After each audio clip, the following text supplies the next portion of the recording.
خواتین و حضرات السلام علیکم۔ جناب امین حیدر صاحب نے خطبہ استقبالیہ کی ذمہ داری مجھے سونپی ہے، تو آپ کا زیادہ وقت نہ لیتے ہوئے چند باتیں عرض کرنا چاہوں گا۔ حاضرین محفل السلام علیکم۔ وہی قومیں ترقی کی راہ پر گامزن رہتی ہیں جو اپنی روایات کا احترام بھی کرتی ہیں اور ساتھ ہی ساتھ نئے تقاضوں سے اپنے آپ کو ہم آہنگ بھی رکھتی ہیں۔ یہ دنیا دراصل ایک میدان جنگ ہے جہاں ہم سب کسی نہ کسی طرح بقا کی جنگ میں مصروف ہیں، کیونکہ فنا کی منزل سے گزرنے کے لیے پہلے بقا ضروری ہے۔ یہ اور بات ہے کہ کوئی اپنی ذات کے لیے، تو کوئی اپنی قوم کے لیے، تو کوئی اپنی زبان کے لیے، تو کوئی اپنی تہذیب کے لیے جنگ لڑ رہا ہے۔ حقیقت یہ ہے کہ زبان کی بقا کی جنگ صحیح معنوں میں تہذیب کی بقا کی جنگ ہے۔ یہ جنگ اس لیے بھی ضروری ہے کہ ہم اپنے ماضی سے اکتساب فیض کرتے ہوئے ہماری آنے والی نسلوں تک اس روشنی کو پہنچائیں۔ اردو انسٹیٹیوٹ کی گزشتہ 20 سال سے یہی کوشش رہی ہے کہ اردو کی ترقی و ترویج کے لیے معیاری پروگرام پیش کریں تاکہ ہمارے ان تمام رفقا کی تشنگی بھی دور ہو جو اپنے ملک کی اردو تہذیب کو چھوڑ کر یہاں آئے ہیں، اور اس کے ساتھ ساتھ ہماری نئی نسل کو اردو زبان سے واقف بھی کرائیں۔ اس سلسلے میں اردو انسٹیٹیوٹ نے اردو پڑھانے کا بھی یہاں انتظام کیا ہے اور بہت ہی علمی پروگرام بھی پیش کیے ہیں۔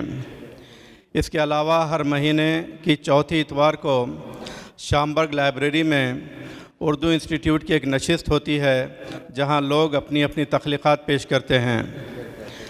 اس طرح اردو انسٹیٹیوٹ ہمارے قلمکاروں کو ایک موقع مہیا کرتا ہے جہاں یہ لکھیں اور اپنی تخلیقات کو دوسروں کے سامنے پیش کریں۔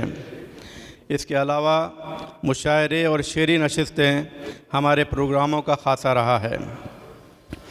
اردو ادب میں جو مقام شاعری کو حاصل ہے وہ شاید کسی اور صنف سخن کو حاصل ہے۔ ہم دیکھتے ہیں اردو شاعری نہ صرف اردو والوں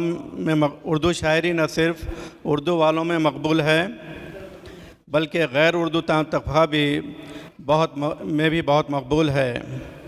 یہ بات بھی دلچسپی سے خالی نہیں کہ ابھی حال ہی میں centre for bio medical research Lucknow کی ایک تحقیق سامنے آئی ہے، یہ شاید 2015 کی ریسرچ ہے، جس میں یہ بتایا گیا ہے کہ اردو کے اشعار پڑھنے سے دماغی نشو و نما میں اضافہ ہوتا ہے اور اردو سیکھنے سے ڈیمنشیا جیسے مرض کو مؤخر کرنے میں بھی مدد ملتی ہے،